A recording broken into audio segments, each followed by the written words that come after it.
নমস্কার, স্বল্পকথার গল্পকথক চ্যানেলে আমার সকল শ্রোতা বন্ধুকে স্বাগত জানাই। আমি হৈমন্তী।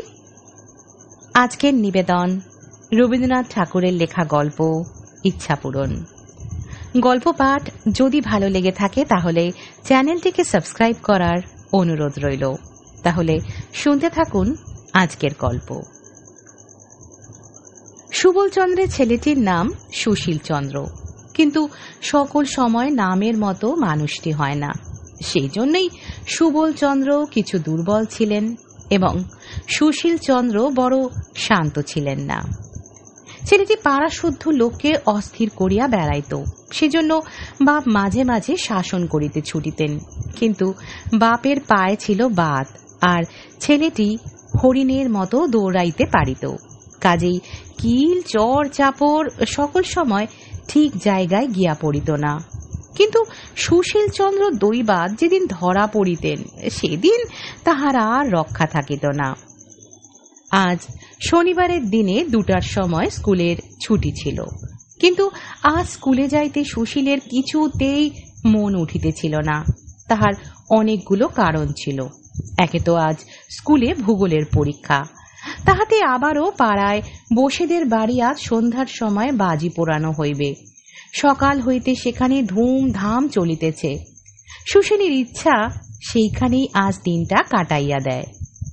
অনেক ভাবিয়া শেষকালে স্কুলে যাইবার সময় বিছানায় গিয়া শুইয়া পড়িল। তাহার বাপ সুবল গিয়া জিজ্ঞাসা করিলেন, কে রে, বিছানায় পড়ে আছিস যে?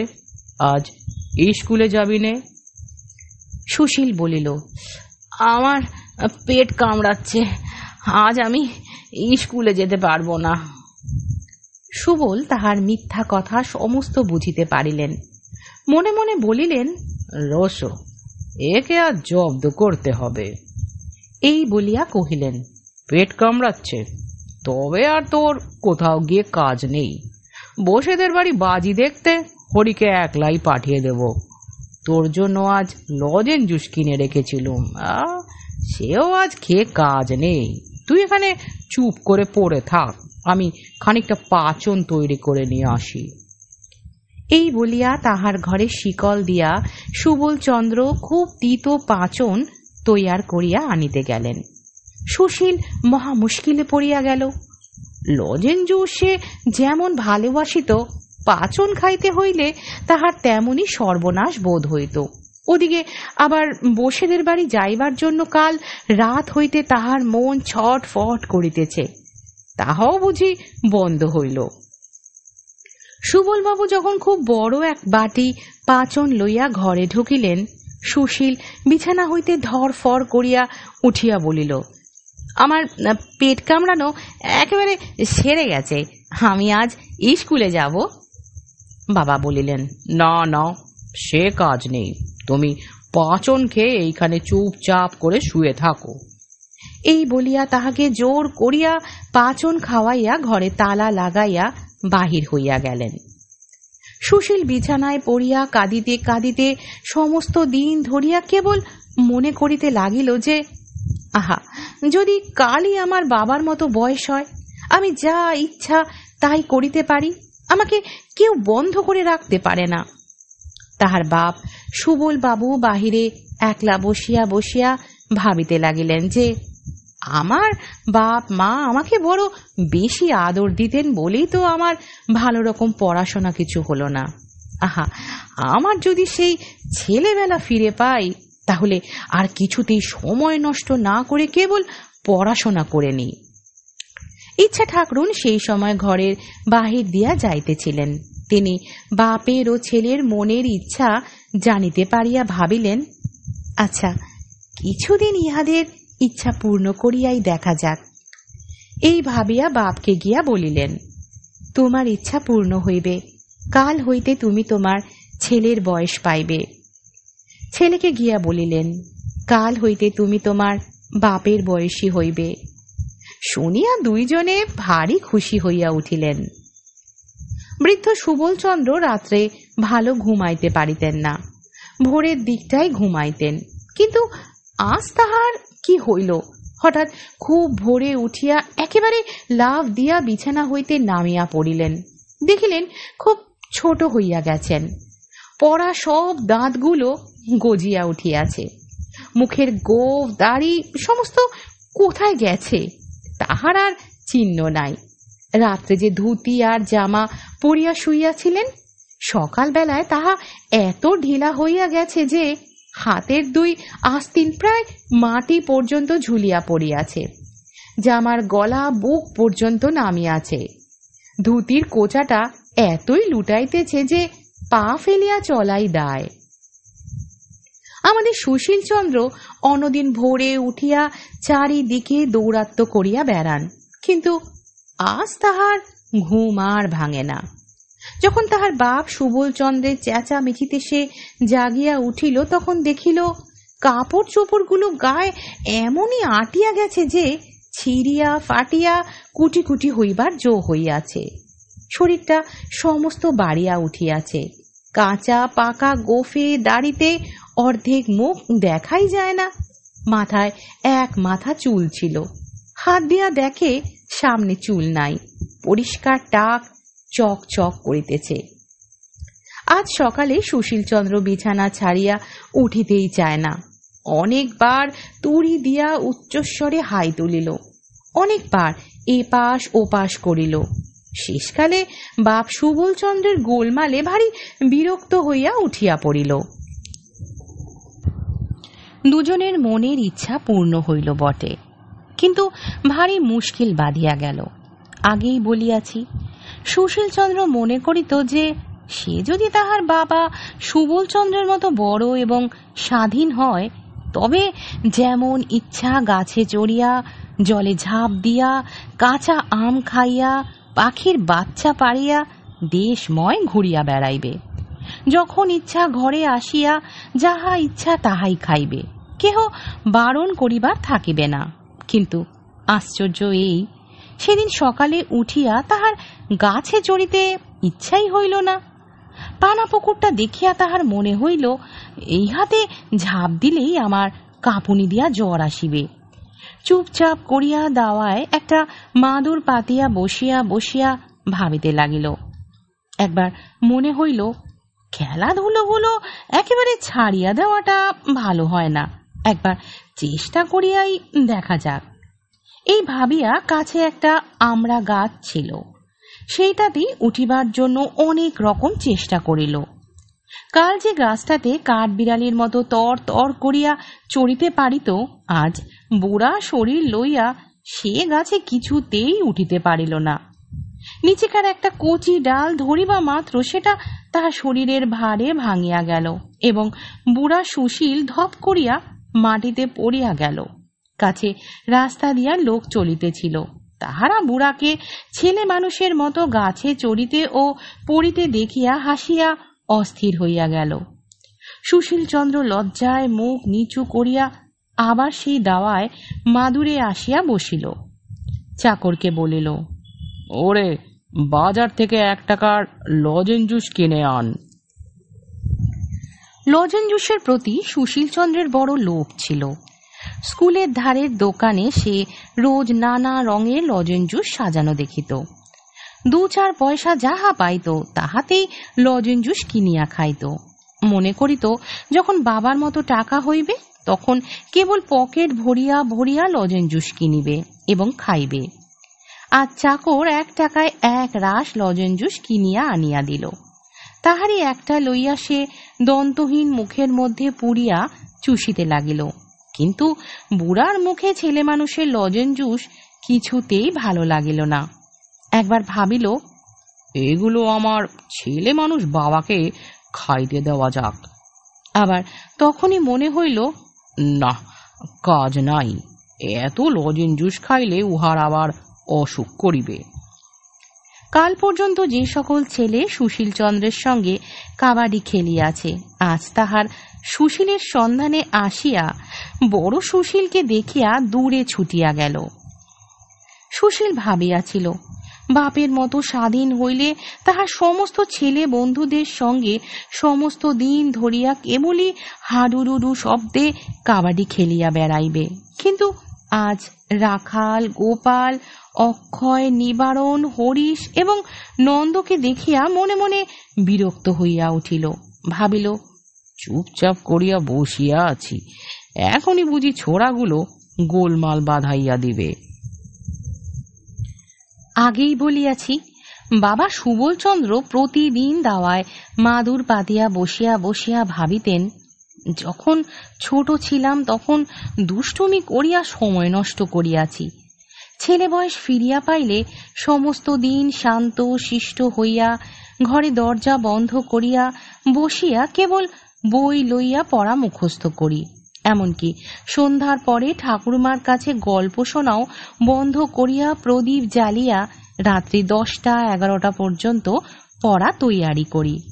কিন্তু ছেলে বয়স ফিরিয়া পাইয়া সুবলচন্দ্র কিছুতেই স্কুলমুখ হইতে চাহেন না।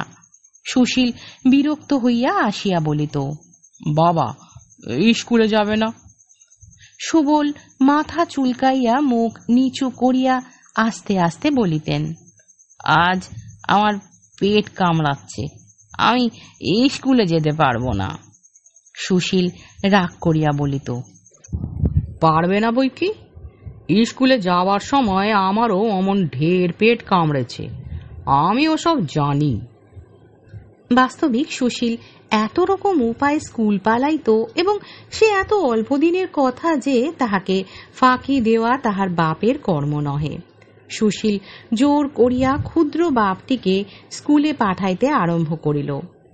স্কুলের ছুটির পরে সুবল বাড়ি আসিয়া খুব একচোট ছোটাছুটি করিয়া খেলিয়া বেড়াইবার জন্য অস্থির হইয়া পড়িতেন। কিন্তু ঠিক সেই সময়টিতে বৃদ্ধ সুশীল চন্দ্র চোখে চশমা দিয়া একখানা কৃত্তিবাসের রামায়ণ লইয়া সুর করিয়া করিয়া পড়িত। সুবলের ছোটাছুটি গোলমালে তাহার পড়ার ব্যাঘাত হইত, তাই সে জোর করিয়া সুবলকে ধরিয়া সম্মুখে বসাইয়া হাতে একখানা স্লেট দিয়া আঁক কষিতে দিত। আঁকগুলো এমনই বড় বড় বাছিয়া দিত যে তাহার একটা কষিতেই তাহার বাপের 1 ঘন্টা চলিয়া যাইত। সন্ধ্যাবেলায় বুড়ো সুশীলের ঘরে অনেক বুড়াই মিলিয়া দাবা খেলিত। সে সময়টা সুবলকে ঠান্ডা রাখিবার জন্য সুশীল একজন মাস্টার রাখিয়া দিল। মাস্টার রাত্রি 10টা পর্যন্ত তাহাকে পড়াইত। খাওয়ার বিষয়ে সুশীলের বড় কড়াক্কড় ছিল, কারণ তাহার বাপ সুবল যখন বৃদ্ধ ছিলেন তখন তাহার খাওয়া ভালো হজম হইত না, একটু বেশি খাইলেই অম্বল হইত। সুশীলের সে কথাটা বেশ মনে আছে, সেই জন্য সে তাহার বাপকে কিছুতেই অধিক খাইতে দিত না। কিন্তু হঠাৎ অল্প বয়স হইয়া আজকাল তাহার এমনই ক্ষুধা হইয়াছে যে নুড়ি হজম করিয়া ফেলিতে পারিতেন। সুশীল তাহাকে যতই অল্প খাইতে দিত পেটের জ্বালায় তিনি ততই অস্থির হইয়া বেড়াইতেন। শেষকালে রোগা হইয়া শুকাইয়া তাহার সর্বাঙ্গের হাড় বাহির হইয়া পড়িল। সুশীল ভাবিল শক্ত ব্যাম হইয়াছে, তাই কেবলই ঔষধ গিলাইতে লাগিল। বুড়া সুশীলের বড় গোল বাঁধিল। সে তাহার পূর্বকালের অভ্যাস মতো যাহা করে তাহাই তাহার সহ্য হয় না।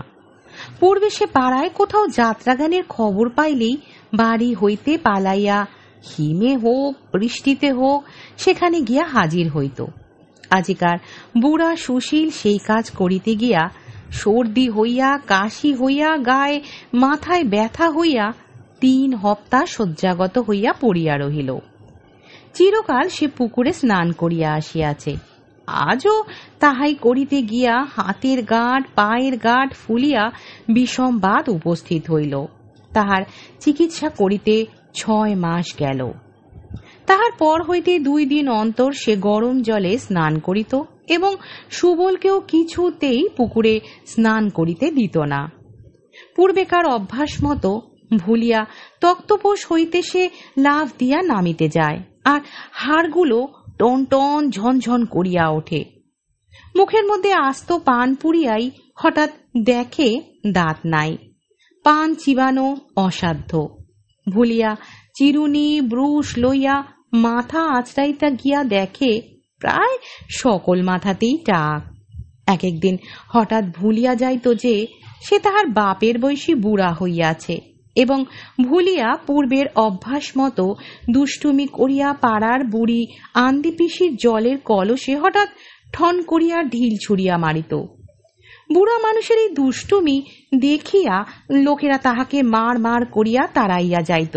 সেও লজ্জায় মুখ রাখিবার জায়গা পাইত না। সুবলচন্দ্র এক একদিন দৈবাত ভুলিয়া যাইত যে সে আজকাল ছেলে মানুষ হইয়াছে।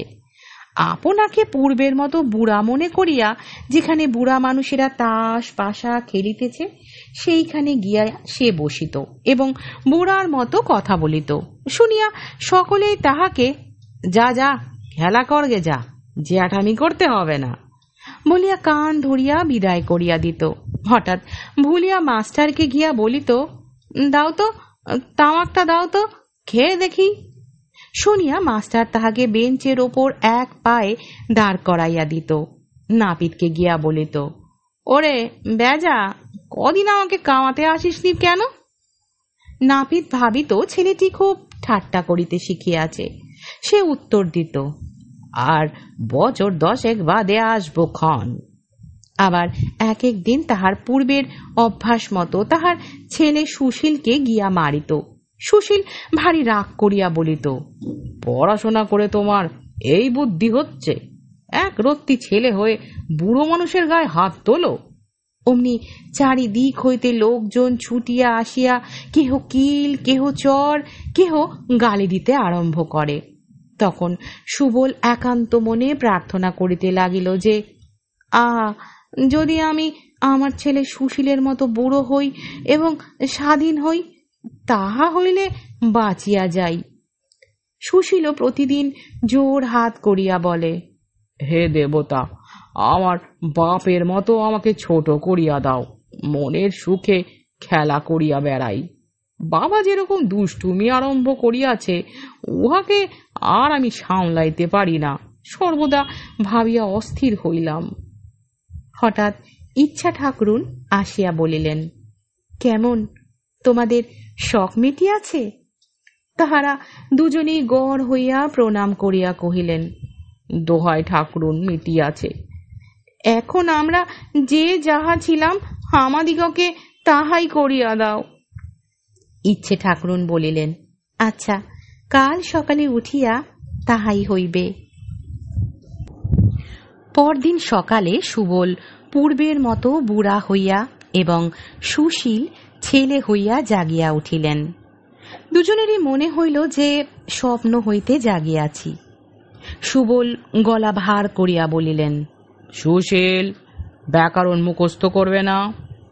সুশীল মাথা চুলকাইতে চুলকাইতে বলিল, বাবা, আমার বই হারিয়ে গেছে। এতক্ষণ শুনছিলেন আজকের গল্প ইচ্ছাপূরণ।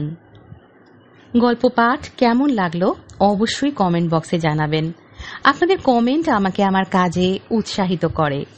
আর গল্প পাঠ যদি ভালো লেগে থাকে তাহলে অনুরোধ রইল গল্পটিকে লাইক করার এবং আপনাদের আত্মীয় পরিজন বন্ধু বান্ধবের মধ্যে শেয়ার করবেন এবং আমার এই চ্যানেলটিকে সাবস্ক্রাইব করে পাশে থাকবেন। আজকের মতো এখানেই বিদায় নেব।